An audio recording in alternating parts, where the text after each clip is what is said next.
लेकिन चलिए मैं डिफेंस इंपोर्ट्स के मामले में कुछ सवाल पूछना चाहती हूँ। एक तरफ हम ट्रेडिशनली रूस से इंपोर्ट्स करते आए हैं, अब हम अमेरिका से भी इंपोर्ट करने लग गए हैं, तो क्या ये बैलेंस मेंटेन कर सकते हैं हम दोनों सुपर पावर्स के बीच? अभी तक तो यह संतुलन बना हुआ है, बैलेंस अभी कहीं डिस्टर्ब नहीं हुआ है जी। और एक्सपोर्ट्स के मामले में आपने बयान दिया था डिफेंस एक्सपोर्ट्स। देखिए, हम लोगों की जो पॉलिसी नॉन अलाइनमेंट की नहीं है, बल्कि मल्टी अलाइनमेंट की हमारी पॉलिसी। तो हम किसी के साथ अपने रिश्ते बनाकर रख सकते हैं। हमारे रूस के साथ भी रिश्ते अच्छे हैं और अमेरिका के साथ भी हमारे रिश्ते अच्छे हैं। जी। डिफेंस एक्सपोर्ट्स के बारे में आपने बयान दिया था, रिकॉर्ड डिफेंस एक्सपोर्ट्स हुए हैं। 21,000 करोड़ से अधिक का हमारा एक्सपोर्ट हुआ है डिफेंस का, जो टारगेट से कई गुना अधिक। हाँ, टारगेट से अधिक है कि टारगेट तो हमारा और अधिक है, लेकिन हम आश्वस्त हैं कि उस टारगेट को भी अचीव करेंगे जी। हम तो अपना एक्सपोर्ट 28-29 तक अप्रॉक्सीमेटली 50,000 करोड़ तक ले जाना चाहते हैं डिफेंस आइटम्स का एक्सपोर्ट। कब तक? 28-29 तक जी।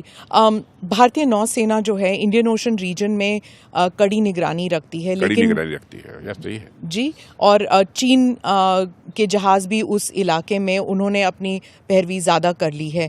तो इस संदर्भ में कुछ बताएंगे कि क्या हम are we going to buy more ships, submarines? क्या हम निगरानी और बढ़ाने वाले हैं उस इलाके में, क्योंकि चीन का इंटरेस्ट जो है वहाँ पे और बढ़ गया है? देखिए, इंडियन नेवी का जो रोल है वह रोल अपना इंडियन नेवी प्ले कर रही है। यदि कोई परिस्थितियां विशेष ऐसी पैदा होंगी तो उस समय जो फैसले करने होंगे हम फैसले करेंगे जी। मैं चीन से अब पाकिस्तान की तरफ मुड़ती हूँ। आपने एक इंटरव्यू में भी कहा था, आपसे पूछा भी गया था, जोशी जी का जो इंटरव्यू था उन्होंने पूछा भी था आपसे कि ये गार्डियन का जो रिपोर्ट आया है कि भारत जो है वो पाकिस्तान में जाकर आतंकवादी, जिन्हें हम आतंकवादी कहते हैं लेकिन अभी पाकिस्तान ने या इंटरनेशनल कम्युनिटी ने उन्हें आतंकवादी नहीं कहा है, कि हमने वहाँ पर उनके घर में घुसकर मारा है। आपने भी कहा कि हम घुसकर मारेंगे, प्रधानमंत्री भी कह रहे हैं। तो इससे क्या हो रहा है कि सभी पत्रकार हो जाएं या फिर इंटरनेशनल एजेंसीज वो कह रहे हैं कि पुष्टिकरण हो गई है स्टोरी। मैं पाकिस्तान से यही अपेक्षा करता हूं कि आतंकवाद का सहारा लेकर यदि वह भारत को डिस्टेबलाइज करने की, अस्थिर करने की कोशिश करेंगे तो इसका खामियाजा भुगतना पड़ेगा। आतंकवाद पर काबू पाए पाकिस्तान, यदि पाकिस्तान को लगता है कि वह आतंकवाद पर काबू पाने में असमर्थ हैं, नहीं कर सकते हैं, तो पड़ोसी देश भारत है उसका भी सहयोग प्राप्त करना चाहते हो तो भारत का सहयोग प्राप्त करें। आतंकवाद को रोकने के लिए भारत सहयोग करने को तैयार है। लेकिन वो तो कहते हैं कि आपने दरवाजे बंद कर दिए। और दूसरी चीज, हमारे वह पड़ोसी देश हैं और यदि उनकी मंशा साफ है कि आतंकवाद का सिलसिला बंद होना चाहिए तो अकेले प्रयत्न करें, उसे समाप्त करें, या पड़ोसी देश भारत का सहयोग ले लें, दोनों मिलकर उसे समाप्त करें। क्यों नहीं समाप्त हो सकता? लेकिन ये उनकी मर्जी पर है। मैं एक सुझाव दे रहा हूं उनको। लेकिन रक्षा मंत्री के तौर पर आपने तो कहा कि हम घुस के मारेंगे। देखिए, आतंकवादियों को कम से कम यहां पर इस प्रकार की हरकत करने की इजाजत हम नहीं देंगे। भारत सीमा के अंदर या बांध कर चलिए, चाहे उसके लिए जो भी करना पड़ेगा हम करेंगे। और सीमा पार भी। अब चलिए देखेंगे क्या होगा, क्योंकि इंटरनेशनल एजेंसीज वगैरह सब यही कह रहे हैं कि जो मस्कुलर फॉरेन पॉलिसी और मस्कुलर डिफेंस पॉलिसी, मतलब अग्रेसिवनेस जो है बीजेपी में, जैसे जैसे चुनाव करीब आ रहा है और भी एग्रेसिव होते जा रहे हैं। आपके सबके बयान, मैं समझता हूं कि चाहे भारतीय जनता पार्टी हो अथवा बीजेपी लेड एनडीए की गवर्नमेंट हो, मोदी जी की लीडरशिप की, हम लोगों का कभी भी कोई रोल एग्रेसिव नहीं रहा है, कोई भूमिका एग्रेसिव नहीं रही है। हम लोगों की भूमिका जब भी रही है, जिस भी मुद्दे को लेकर रही है, पूरी तरह से बैलेंस रही है, संतुलित रही है जी। एक तरफ वासुदेव कुटुंबकम जैसे आपने कहा था G20 के दौरान, और दूसरी तरफ विश्व गुरु भी। तो फिर ये दोनों चीजें एक साथ कैसे हो सकती? क्यों? वसुधैव कुटुंबकम, वसुधैव कुटुंबकम, the whole world is a family. पूरा विश्व है, हमारा परिवार है, हम परिवार मानते हैं। और विश्व गुरु तो फिर वो मस्कुलर वाली बात आ अरे गई। ज्ञान विज्ञान के मामले में भारत पहले जिस ऊंचाई पर था, भारत को हम उसी ऊंचाई पर ले जाना चाहते हैं। विश्व गुरु का यह मतलब यह होता है कि केवल अपना कल्याण करना यह नहीं मतलब होता है, बल्कि हमारे पास जो भी ज्ञान और विज्ञान है उससे सारा विश्व लाभान्वित हो, जिस विश्व को हम अपना परिवार मानते हैं। उद्देश्य यही होता है। एक और बात जो अब रह गई है वो है पीओके की बात। वो भी आपके एजेंडा में है भारतीय जनता पार्टी में? एजेंडा वगैरह ऐसा नहीं, लेकिन पता नहीं, मैं व्यक्तिगत रूप से मैं कह सकता हूँ, मैं व्यक्तिगत रूप से आश्वस्त हूँ कि कश्मीर में जिस तरीके से हालात बदल रहे हैं, सामान्य हो रहे हैं, और कश्मीर जिस तरीके से विकास की राह पर आगे बढ़ चला है, इस संभावना को नकारा नहीं जा सकता है कि पीओके में रहने वाले लोग यह कहेंगे कि जल्दी से जल्दी हमको भी भारत में मर्ज कर दिया जाए, हम मर्ज होना चाहते हैं। यह उनकी ख्वाहिश होगी, यह उनकी इच्छा होगी, यह उनकी मुराद होगी कि भारत के साथ रहना चाहेंगे, वही मांग करेंगे, मेरा ऐसा पक्का विश्वास है। अब वैसे तो पीओके हमारा था, है और पीओके हमारा रहेगा। आप रक्षा मंत्री भी हैं और होम मिनिस्टर भी रह चुके हैं, और कश्मीर में आपने दौर देखा है, एक पुराना दौर देखा है और आज का बहुत दौर खराब दौर था। जमीन आसमान का अंतर है। और उस समय मैं जाता था बहुत सारे गृह मंत्री के रूप में भी लोगों से, क्योंकि उस समय सरकार थी मिलीजुली पीडीपी के साथ, लोगों से भी बहुत कोशिश की गई बातचीत करने की, ताकि ये सब सारी गतिविधियां बंद हों, अलगाववाद का रास्ता लोग छोड़ें। लेकिन उस समय बात नहीं समझ में आ रही थी, लेकिन धारा 370 समाप्त होते ही बात समझ में आ गई। और उससे पहले का भी एक दौर फिर था। अब इस समय कश्मीर अपनी विकास की राह पर आगे बढ़ चला है। लोग ये महसूस करते हैं वहां पर शांति है, अमन अमान का माहौल है। और एक आप अटल जी के कैबिनेट में भी थे, उस वक्त का दौर भी था कश्मीर का, जब कारगिल युद्ध भी हुआ था, तब भी आप कैबिनेट में थे, आपने वो दौर भी देखा है कश्मीर का। देखा है। उस वक्त का कुछ बताइए हमें। उस समय मैं मुख्यमंत्री बनने के पहले थोड़े समय के लिए मैं आया था सरफेस ट्रांसपोर्ट मिनिस्टर के रूप में। नेशनल पॉलिटिक्स में बस हमारी एंट्री ही हुई थी, आप ये मान लीजिए। उस समय तो बहुत ज़्यादा कश्मीर को देखने समझने का उस समय हमको अवसर नहीं मिला था, बस सुनी सुनाई बात।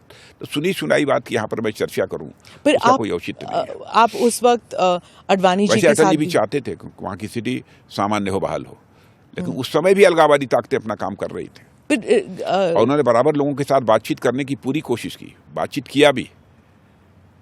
पर राजनाथ जी, मैंने खुद देखा हुआ है, आप अडवाणी जी के घर हुआ करते थे, और उस वक्त अरुण शौरी जी भी थे, आप बात कर रहे थे कश्मीर के बारे में। मैं बाहर खड़ी थी, पर मुझे पता था कि आप लोग सब कश्मीर की चर्चा कर रहे हैं कि क्या हो रहा है वहाँ पर। वो भी आपसे सलाह मशवरा करते थे उस वक्त। अडवाणी जी आपसे बात करते थे, वो उस टाइम नहीं, आप उस समय की बात कर रहे हैं जब मैं पार्टी का प्रेसिडेंट बन गया था, तब की बात आप कर रहे हैं। हाँ जी। तो उसमें बात करते थे कश्मीर की स्थिति को लेकर, तो हम लोग चिंतित थे ही, लेकिन हम लोगों की सरकार उस समय नहीं थी। जब मैं पार्टी प्रेसिडेंट बना था तो हमारी सरकार यहाँ केंद्र में नहीं थी, तो उसमें हम लोग चर्चा करते थे, ये बात सही है। और जब आप पार्टी प्रेसिडेंट भी थे तब भी, और आपका जो यात्रा भी आपने एक निकाली थी, सुराज्य क्या था वो? सुरक्षा यात्रा। नहीं, वो सुरक्षा यात्रा आपने, हाँ, मैंने वो कवर किया था। निकाली थी, आधे भारत में अडवाणी जी ने उस वक्त भी I remember that national security के बारे में आपसे मीडिया के लोग आके आपसे बात करते थे। उस वक्त भी आपने कश्मीर के बारे में भी आप बात करते थे कि हाँ, इंटेग्रिटी, नेशनल इंटीग्रेशन, उसके बारे में भी आप और डी-रेडिकलाइजेशन की जब बात होती थी, उस वक्त भी आप बात करते थे, क्योंकि उस वक्त हुजी वगैरह, सिमी, हुजी, वो उस टाइम हावी थे नेशनल सिक्योरिटी के मसले पर, वो थे उस वक्त। तो उस वक्त डिड यू रियली थिंक कि एक दिन आएगा ऐसे जब मैं रक्षा मंत्री बनूंगा, और या फिर होम मिनिस्टर बनूंगा, मोदी जी प्रधानमंत्री बनेंगे?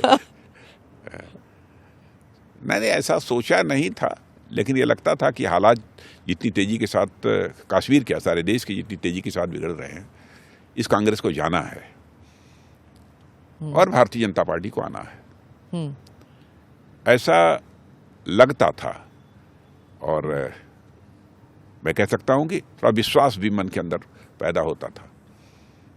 लेकिन वो समय आ गया 2014 में, और मोदी जी के नेतृत्व में क्लियर मेजॉरिटी के साथ पहली बार भाजपा लेड एनडीए गवर्नमेंट बन गई, और भाजपा को तो क्लियर मेजॉरिटी उसी समय मिल गई 2014 में। और अब आप इलेक्शन फिर लड़ रहे हैं। अब पहले ही बार की 400 तरह पार। कि आप कैंपेन अपने कॉन्स्टिट्यूएंसी में कभी करते नहीं है, आप वैसे ही जीत जाते हैं बिना कैंपेनिंग के। अपने संसदीय क्षेत्र की जनता का पूरा विश्वास प्राप्त है, पूरा विश्वास प्राप्त है कि आप जीत जाएंगे। नहीं, उनका विश्वास मुझे प्राप्त है जी। और उनकी उम्मीद क्या है आपसे? क्या चाहते हैं वो आपके कॉन्स्टिट्यूएंट्स? क्या चाहेंगे?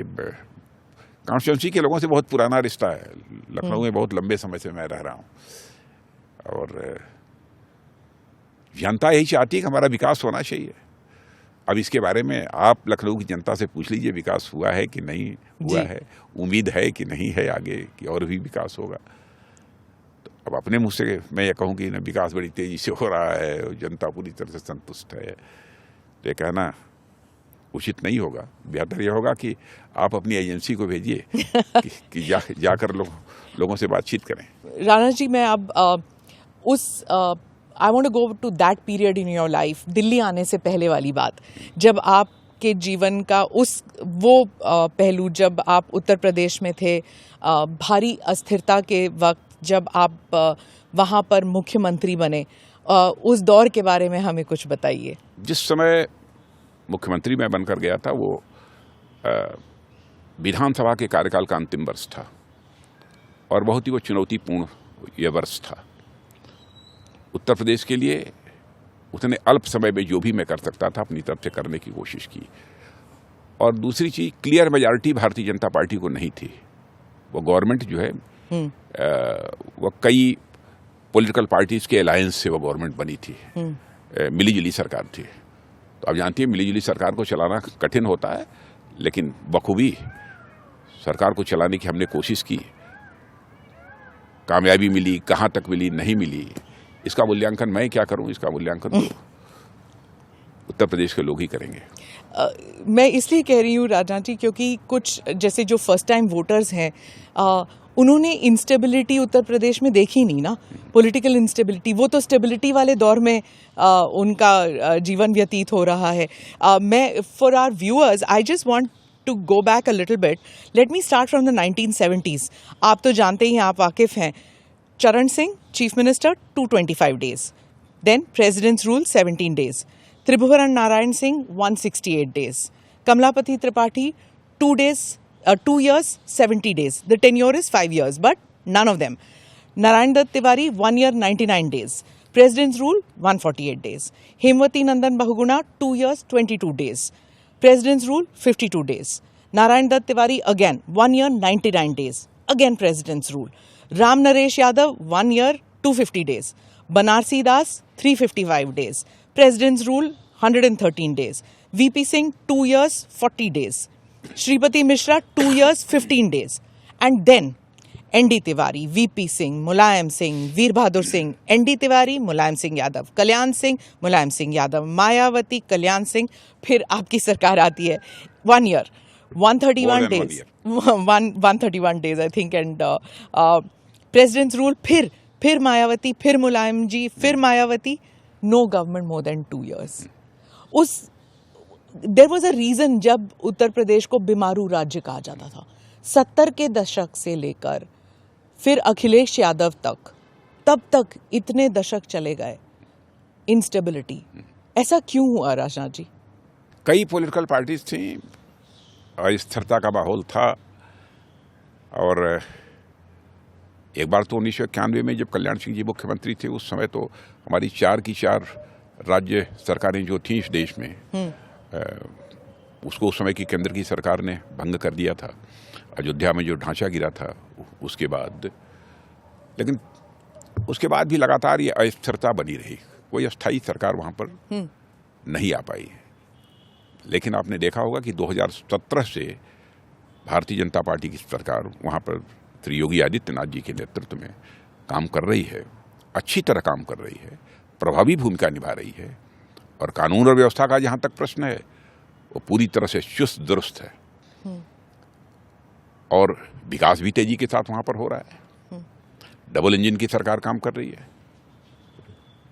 हमारे प्रधानमंत्री मोदी जी का मार्गदर्शन, उनका पूरा सहयोग, और राज्य में योगी जी का नेतृत्व, इसके परिणाम स्वरूप हमारा उत्तर प्रदेश सब तेजी से आगे बढ़ रहा है। पर 80s और 90s में ऐसे हो क्यों रहा था? क्यों सरकारें बार बार गिराई जा रही थी वहां पर? देखिए, हर स्टेट में कभी न कभी इस प्रकार के फेजेज आ जाते हैं। इतना तो कहीं कहाँ नहीं, देखिए, कभी कभी किस राज्य में? उत्तर प्रदेश जैसा बड़ा राज्य भी तो कोई राज्य नहीं है ना, ये भी तो विचार करिए। हाँ। महाराष्ट्र में भी कुछ समय इसी प्रकार की स्थिति रही है। हाँ।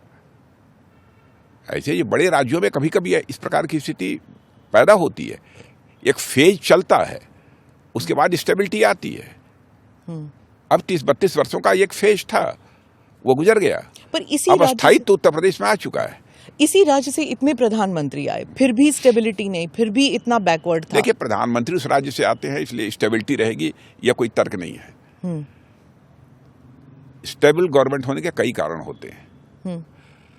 जब समाज को पॉलिटिकल पार्टी कास्ट, क्रीड और रिलीजन के बेसिस पर बांटकर समर्थन हासिल करने की कोशिश करती हैं, तो उस राज्य में कुछ इसी प्रकार की स्थिति पैदा हो जाती है।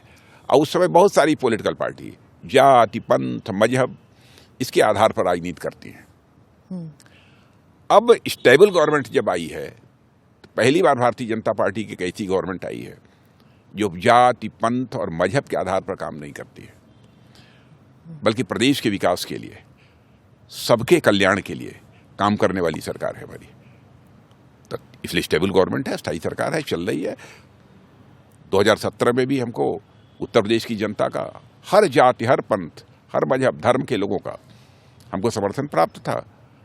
और 2022 में जब चुनाव हुआ तो पहले से अधिक समर्थन प्राप्त हुआ, और 2027 का जब चुनाव होगा तो इससे भी ज्यादा अधिक समर्थन उत्तर प्रदेश में हमको प्राप्त होगा। तो क्या ये स्टेबिलिटी आ गई उत्तर प्रदेश में? क्या आप ये समझते हैं कि एक ट्रेंड है कि जाति बेस्ड जो पॉलिटिकल पार्टीज हैं उनका अंत होने वाला है, खात्मा होने वाला है? क्या हो सकता है? देखिए, मैं मानता हूं कि देश की जनता अब राजनीतिक दृष्टि से काफी जागरूक हो चुकी है, और जिस तरीके से हमारे प्रधानमंत्री ने सरकार चलाई है केंद्र में, सचमुच मैं कहूं कि यह एक मॉडल गवर्नमेंट है, तो यह कहना भी अतिशयोक्तिपूर्ण नहीं होगा। आपने देखा होगा 2014 का चुनाव लड़ते हुए भी, 2019 का चुनाव लड़ते हुए भी, कभी भी हम लोगों ने जाति, पंथ, मजहब, यह सब सारी बातें नहीं की, अथवा कोई भी ऐसा कदम नहीं उठाया है जिसे कोई यह कह सके कि यह पॉलिटिक्स ऑफ पोलराइजेशन है। एक भी कदम ऐसा नहीं उठाया।